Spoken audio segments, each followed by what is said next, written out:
Welcome. I'm standing out in front of Mataway here. They still insist on trying to call it the BAFN Center, but I try not to refer to it in that way because of the sleazeball way in which that name was hammered onto the building in the first place. I'm still a big fan of the traditional name of Mataway, but that's not why I'm here. I'm here to have a look at this place right over here, which is the Bone Share Algonquin First Nations element of the Mataway construction build that we all know went $1 billion over the cost estimate. And the funny thing about this place is that I've never seen it open, and so I've been here a few times, and I've walked the grounds a few times. I've knocked on the door. I've done what I felt I could do. I wanted to do a story on this place. I wanted to go in and celebrate what they're all about. Any of the people who were in my class, particularly in elementary school, will know that I am a strong and fierce advocate for Indigenous rights and for Indigenous issues. And so I wanted to go in and see what was going on, and to take some photography and do a nice little feel-good story and push that out onto my blog that nobody reads. And yeah, just do my little bit, throw my 2 cents in. You know, this is a beautiful facility. Sorry to get that close to my face there and scare you. This is a beautiful thing. And you know, I have no problem, absolutely no problem, with what happened here, other than the fact that there was some, I guess you'd refer to them as shenanigans. Is that a word? Is that still a word? Yeah, like the story behind this place is not a very good story. But the fact of the matter is, this is a world-class facility here. So I don't have any problem with the building and what's inside the building, or the tennis courts over here, or I have a daycare behind me, so I should be careful here with my camera angle. Yeah, stuff's happening here, and it's all good stuff. You know, I've never heard anybody have anything bad to say about any of the amenities or any of the activities or facilities that are contained within this building. So, I mean, this is going to be around for a long, long time, and this is a real plus for the community of Renfrew. That being said, though, the story behind how this place got built, that's a different story, okay? So you can celebrate the building, except for the building's name, but cheer up. You know, what goes up can come back down. And if guys like me that continue to complain enough about it, maybe we can get some sort of groundswell effort. I don't think so. That almost never happens. But a man can dream. But the day that my FM thing comes down off the side of the building, or the day that we stop calling this place the BAFN Center because they paid like 7 nickels to have their name slapped up there and some guy let them do it, the sooner that all that comes to an end, well, the better off I'll be anyways. I'll have one less thing to complain about as time moves forward. But anyways, I don't want to turn this into a great big thing about Mataway. I want to turn it into a smaller thing about this place that you can see off to my left here, which is the Bone Share Algonquin First Nations place. Now, you probably recall, if you've been paying attention and doing your homework, you'll probably remember that there was an $8 million grant that was awarded to the town and to the BAFN folks. And that grant, well, you're looking at that grant right behind me, right there with the really cool canoe on the roof that nobody ever really gets to do anything with or gesture to, or I don't know. But the several times that I've been here before in the past, I have, you know, as I said, I wanted to do a story, so I just wanted to, you know, the little thing, you know, where you're driving by and you saw the lights on, so you thought you'd stop in and say hi. The only problem here with this place is the lights are never on. So as I, you know, turn you into, here's what I'm looking at here. And so you can clearly see that we're closed and there are no lights on. And you can see from the sign here that they're currently staffed by volunteers and they're only open by appointment. And so that's what you get for $8 million, or was it $9 million? Listen, I could see what was in it for the town because we obviously piggybacked onto this grant. this was an Indigenous-based grant. In other words, it wouldn't have been awarded had there not been some sort of Indigenous connection to the application. And so, again, we piggybacked on it. By we, I'm talking about the town of Renfrew. And the government coughed up $8 or $9 million that we could throw into this place and make it even bigger and better than what perhaps the original plan called for. And so now what we've got here is this closed Indigenous cultural center with a medicine wheel, which I believe would probably be in this section right here that I'm looking at, a medicine wheel, which of course is a big part of Indigenous culture, and I'm all for that stuff. But I'm also all for $8 million being utilized. And what I see here is, well, it's not a white elephant, because if it is, it's a pretty impressive one. But the fact of the matter is, this thing, and you can see by the cladding, you can see by the exteriors here, where it goes dark, where Mattaway proper is, and then the BAFN Cultural Center starts. Very, very distinctive cladding that separates it from the rest of Mattaway visually, and nobody's home. Nobody's in there. Nothing happens in there that I'm aware of. What appointment? What activity has happened here? And maybe I'm wrong. Like, I'm not out here all the time, but I'm going to ask this question, as absurd as it is. Has there ever been any kind of public Indigenous or just solely Indigenous event that's ever taken place in this $8 million structure that I have behind me? Ever? And of course, I hope the answer is yes. I hope there's been plenty and I just weren't aware of them. But my spidey senses are kind of telling me that that's not the case. And I'm kind of wondering, what's up with this place? So listen, you have to admit that $8 or $9 million buys you an awful lot of good looking building there. This part of the building, I think, I may have said it before, but I think it represents like about 25% of the entire construction project here. And it's as impressive as all giddy up, but holy smokes, man, there's nothing going on here. Is this Bon Cher Algonquin First Nation, is it an even big enough place to have even part of this? Like, it relies on volunteers. Does this look to you to be a volunteer-driven place? Because if that's what they truly are, if they're just a phone sitting on a table somewhere with an answering machine that somebody checks every once in a while, if that's what BAFN is, then how in the blazes did they ever succeed in getting this grant? And how in the blazes would they ever succeed getting this grant with the town of Renfrew as their partner?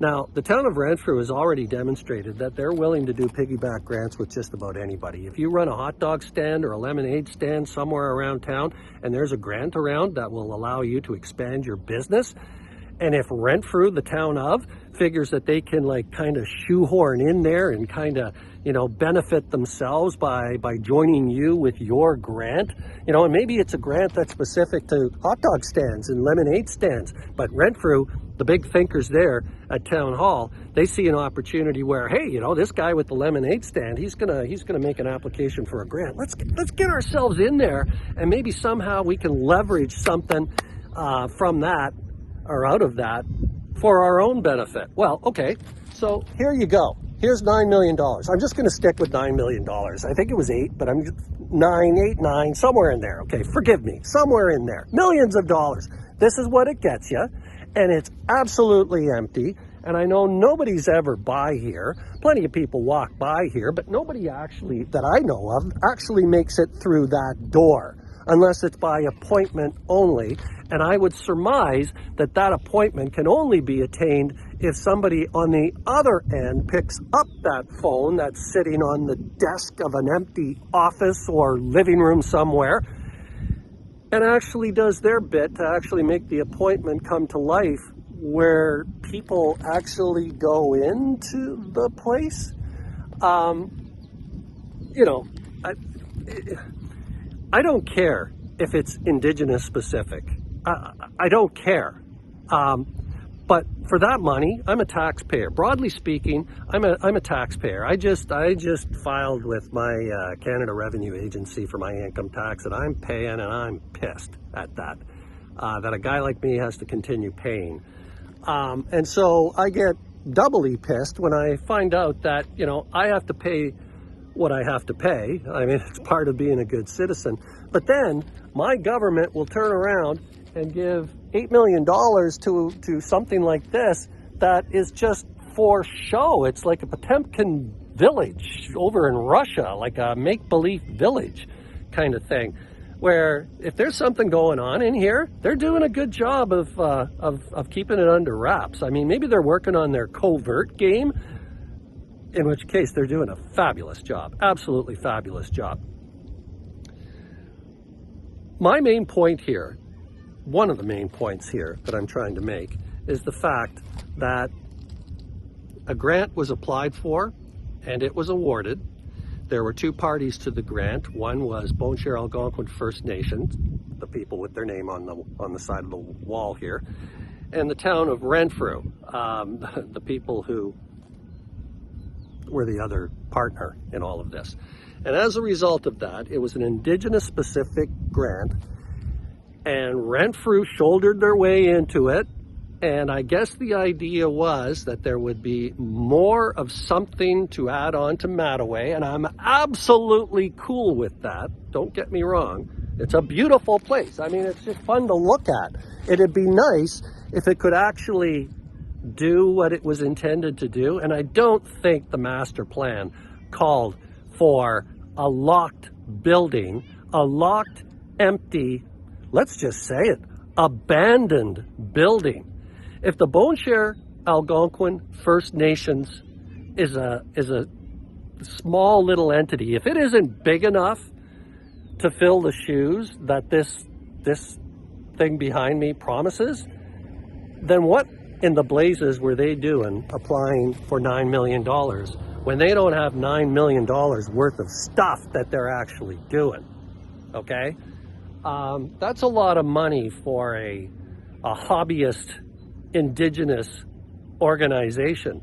If you're for real, be here, have an open door, maybe have some lights on in those windows upstairs. I don't know what those are, what those rooms are. Maybe they're offices, but they don't have anybody to put into the freaking offices. So what was the whole point behind that?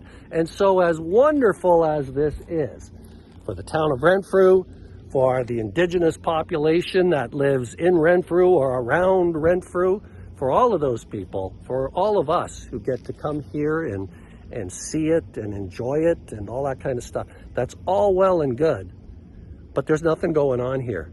And these are my tax dollars. These are your tax dollars. And I'm not talking about like the Mattaway thing going over budget by 20 million or 30 million or whatever. There's all sorts of different numbers. And how long it's going to take for the town or the citizens or the ratepayers of the town to pay that back. I don't want to get into that necessarily, but as a broader taxpayer, as a Canadian taxpayer, this is no good. It looks nice, but it's no good. It doesn't meet the threshold of validity. In other words, they made an application, and I'm sure in that application that there was all sorts of wonderful things that were placed down in the application to enhance the possibility of that grant being awarded successfully. I'm sure of it. I know the way things operate, but it would be nice. It would be really nice if, even a couple of those things that they put into the grant application would actually be happening here sometime, ever. And I don't care if I'm not part of it. I don't care, as I said, if it's Indigenous specific, but for heaven's sake, can we get something going on here or something? Because this is 25% of the entire building, the entire thing, the entire complex. Thank you for the word. It's 25%. So that's a pretty large chunk of the overall complex, and it's just sitting here. And, unless we're going to start charging money for busloads of Japanese tourists to come by here and marvel at how we're celebrating our Indigenous background as a nation and all of that, You know, unless we're doing that, or maybe we can set up that lemonade stand that I was talking about right out front here, because there is a daycare right around the corner, because you never know, kids get thirsty when they play. Yeah, it'd be nice if what we saw, like boots on the ground, actually matched all the highfalutin talk that went into the application in the first place. Like, that'd be really cool. And if I may, just one other thing. You know, I called around to try and get some information on this organization, and they, if I'm reading correctly, they sort of present themselves as a Métis organization, and yet the actual Métis organizations don't recognize this place as being, or these people as being Métis. I phoned Golden Lake or Pikangikum, and I spoke to some of the members of the Aboriginal government there on the reserve, and you know, that went so far up the ladder until I was told that the chief would phone me back, and the chief never phoned me back, which is not unusual. Anytime you're talking about anything to do with Mattaway, watch how quickly the doors get slammed against you and the phones don't get answered. And so, but it makes me wonder why an Aboriginal like the Algonquins of Golden Lake, it kind of was strange that they wouldn't take an opportunity to just gush over something like this, with the medicine wheel and all the heritage and all the stuff. Well, I don't know what's actually in there. I mean, they've got a canoe on the roof, and if I go press my nose and put my nose prints on the glass door, there's stuff visually going on in the lobby, but I don't know if anybody's ever been in there to actually take advantage of that stuff. So for $9 million, like sticking your nose up against the window and looking at something, I don't know, that's a pretty hefty price tag for that kind of thing. So yeah, why are other indigenous groups, why are none of the other Algonquin nations, and there's 10 groups in the province that self-affiliate with being Algonquin, and I guess there's various degrees of Algonquinness, and I'll leave it to them to fight that out. But it sure seems strange that you know, when you're talking to a group that you would think would be celebrating this, that you get shut out. You know, I don't know why there was no response, but it means something, and whatever it means, it's not a good thing. Otherwise, they would be talking about it. They would be celebrating it. This would be something that they would want to point to as proof of a good synergy between the native population and the non-native population in Canada. The very thing that you want to see more of right across the country. And yet here we are, and nobody knows a bloody thing about this place. I actually talked to some people around here. Now, this was several months ago, and they actually said there's nobody here. And in fact, they were thinking, whoever they are, were thinking about subletting the place. Well, okay, that's not what the grant was intended for. And as a taxpayer of Canada, one of the things, and I hate to say this, but you know, there may have been some significant misrepresentation going on with respect to this place. Or maybe their eyes were bigger than their stomach, or I don't know. But somebody has to get up off their ass and get something going on around here, or there's going to be more people like me who have questions about places like this. I'm not a rich man. I'll pay my taxes because it gets the ambulance to your house on time, and it provides you police protection, and the fire department will show up and put out your grass fire that you set because you're a moron. I'm all for that, okay? Nobody likes paying taxes, but if we didn't pay them, we wouldn't have a society worth spitting on. And I don't want to say that this is a waste of taxpayers' money. What I do want to say is get up off your ass and make this thing work, because if you don't, then you filed for that grant under false pretenses, at least in my opinion, and I'm no expert on that, but it just seems that something is wrong with the idea of getting $9 million based upon commitments that you made, and then you don't follow up on those commitments. Whether you can't follow up on those commitments because you don't have the resources or because you don't have the people, that's not our problem. You should have ironed that out before. And if you were just flat out bullshitting the rest of us when you made that application and got the money so that you could have a really cool place to hang out, you, by yourself, whoever you are, in this large building, Well, hey, yay on you. You figured out how to game the system if that's what's going on here. But we just need it to actually have some integrity. And as long as the doors are locked here and nothing's going on, this place does not have the integrity necessary. It doesn't meet the integrity threshold for an $8 million grant.